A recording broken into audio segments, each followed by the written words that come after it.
ஒரு பாக்ஸில் வந்து 2000 பேர் 2500 பேர் வர்ற மாதிரி இருக்காங்க.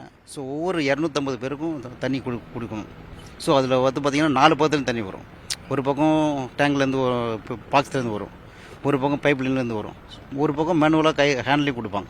ஸோ வரவங்க எல்லாருக்குமே தண்ணி இல்லாமல் இருக்கிறதுக்கு பண்ணுறோம். ஸோ நாங்கள் கிட்டத்தட்ட ஒரு 20 நாளாக கிட்டத்தட்ட ஒரு 300 பேர்கிட்ட ஒர்க் பண்ணுறோம். கிட்டத்தட்ட ஒரு 22,000 அடிக்கிட்ட தண்ணி கிரிட்டு போட்டு லைன் பண்ணி எல்லாத்தையுமே கொடுத்து ஹெச்என்எஸ் பம்ப் பார்த்திங்கன்னா மல்டிப்ளோர்லாம் பண்ணுவாங்க இல்லைங்களா ஃபாரின்லாம். ஸோ அந்த மாதிரி மோட்ரு வர வச்சு பிளான் பண்ணி அதை ஒரு பம்ப் ஸ்டேஷன் வச்சு தண்ணி வச்சு ட்ரீட்டட் வாட்டர் கொடுத்து அந்த மாதிரி லைன் பண்ணிகிட்ருக்கோம். எத்தனாயிரம் லிட்டர் அந்த மாதிரி அங்கேருந்து பம்ப் பண்ணி? ஸோ ஒரு 1 ஹவருக்கு வந்து 40,000 லிட்டர் தண்ணி பிடிக்கிற மாதிரி நாங்கள் கணக்கு பண்ணியிருக்கோம். அதுக்கு பார்த்தீங்கன்னா கன்சல்டன்ட் பிளான் கூட நம்ம எல்லாமே வந்து பண்ணி அதுக்கு தகுந்த மாதிரி பண்ணுறோம். இது வாட்டர் லைனுக்குன்னு இதுக்கு தனி டீம் போட்டு தனி ஒர்க் பண்ணி தனி பிளான் பண்ணி இந்த டீமெல்லாம் அப்ரூவல் பண்ணி அதுக்கு பிறகு பண்ணிடுவோம். எத்தனை லாரி தண்ணியில் வரும்? லாரி பார்த்தீங்கன்னா வந்து இங்கே வந்து பார்த்தீங்கன்னா 1 ஹவருக்கு 40,000 லிட்டர் பிடிக்கிறாங்கன்னா அப்போ ஒரு பெர் டே கணக்கு பண்ணிக்கங்க, அவ்வளோது வரும். ஸோ 40,000 லிட்டர் தண்ணி ஸ்டோரேஜில் இருக்கும் எங்கள்கிட்ட. 40,000 லிட்டர் தண்ணி வரும். காலியே ஆகாது. அங்கே ஆக்சுவல் டோட்டலாக வந்து ஒரே 1 லிட்டர் கூட காலி ஆகாது. ஸோ அந்த மாதிரி பிளான் பண்ணியிருக்கோம். ஸோ தண்ணி அங்கே ஸ்டோரேஜ் பண்ணாங்க ட்ரக்கில் அடுத்த சைடு இங்கே வந்துடும் ட்ரான்ஸ்ஃபர். ஸோ ட்ரான்ஸ்ஃபர் பம்பு வச்சுருக்கோம். கிராவிட்டி பஸ்லேயும் தண்ணி வந்துடும்.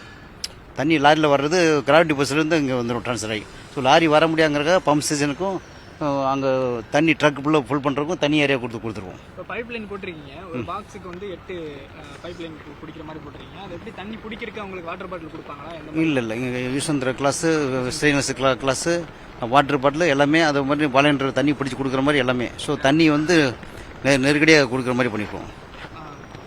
ஒரு பாக்ஸுக்கு 8 போட்டிருக்கீங்க, அது இல்லாமல் பாக்ஸில் ஒவ்வொரு பாக்ஸுக்கும் தண்ணி தனியாக வைக்கிறாங்க. அது எல்லாமே மேனெல்லாம் சிண்டெக்ஸ் அங்கே வச்சு தண்ணி கொடுக்குறோம். அது எத்தனை லிட்டர்? அது தண்ணி வந்து ஸ்டோரேஜ் வந்து வண்டியில் கிரௌண்டில் வண்டி வர முடியாங்கிறக்கா இந்த தண்ணியே போதும். கிட்டத்தட்ட பார்த்தீங்கன்னா பர் ஹவருக்கு 40,000 லிட்டர் தண்ணி வந்துகிட்டே இருக்கும்.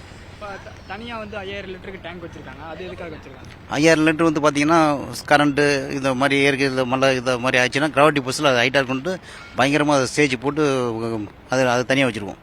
தண்ணி வந்து வர்றவங்களுக்கு பிரச்சனையே இருக்கக்கூடாது. டாய்லெட்லாம் எவ்வளோ? டாய்லெட் வந்து பார்த்தீங்கன்னா கிட்டத்தட்ட 400 டாய்லெட்டுக்கு மேலே வைக்கிறோம்.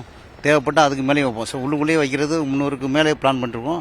வெளியில் பார்க்கிங் ஏரியா, டிரைவர்ஸு எல்லாத்துக்குமே இது மொத்த தண்ணியும் நாங்கள் தான் சப்ளை பண்ணுறோம். இப்போ இந்த ப்ளம்பிங் மட்டும் எவ்வளோ செலவாயிருக்கு? ப்ளம்பிங் வந்து பார்த்தீங்கன்னா பட்ஜெட்டு இன்னும் கணக்கு போடல, கிட்டத்தட்ட அது ஒரு 40-45 லட்சம் மேலே ஆயிருக்கும். இதுக்கு மட்டும்? ஆமாம். ஓகே. உங்கள் பேர் என்ன? ஸ்டாலின்.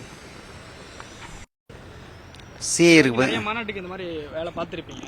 இதுக்கு முன்னாடி எங்கேயாச்சும் இந்த மாதிரி தண்ணி வந்து பைப் லைன் கொடுத்து பண்ணியிருக்கீங்களா? ஒரு தனிப்பட்ட முறையில் ஒரு அரசியல் கட்சியில் நாங்கள் பண்ணுறோம். ஸோ நாங்கள் ஈவெண்ட் வந்து சிஏ தெரியுங்களா, கான்ஃபரன்ஸ் ஆஃப் இந்தியன் இன்ஸ்டியூட்ஸு, அது மாதிரி கவர்மெண்ட் ஃபங்க்ஷனு, பிரைம் மினிஸ்டர் வர்றது எல்லாத்துக்குமே நாங்கள் பண்ணியிருக்கிறோம். மிகப்பெரிய லெவலில் பைப் லைன் பண்ணி ஒரு பெருசாக ஒரு ப்ராஜெக்ட் மாதிரி பண்ணிக்கிறதுனா இதுதான் ஃபஸ்ட் டைம். எங்கள் எக்ஸ்பீரியன்ஸில் கிட்டத்தட்ட 30 வருஷத்துக்கு எக்ஸ்பீரியன்ஸில் இதுதான் ஃபஸ்ட் டைம். இவ்வளோ இதாக பண்ணது கிடையாது. இப்போ பைப் லைன் போட்டு தண்ணி இன்னைக்கு லைன் கொடுத்துட்டீங்க, எத்தனை நாள் ஆச்சுன்னா இது மொத்தமாக முடிக்கிறதுக்கு உங்களுக்கு? இதை முடிக்கிறதுக்கு கிட்டத்தட்ட ஒரு 20 டேஸ்க்கு மேலே ஆயிடுச்சு. ஆனால் நாங்கள் ஒரு 30 டேஸ்க்கு மேலே ஒர்க் பண்ணியிருக்கோம். எவ்வளோ ஒர்க்கர்ஸுங்க வந்து ஒரு நாளைக்கு வந்து ஒரு 40 பேர் ஒர்க் பண்ணியிருக்காங்க, டே நைட்டு கண்டினியூஸாக. உங்களால் தண்ணி வந்து பைப்பில் வந்து 30 நாள்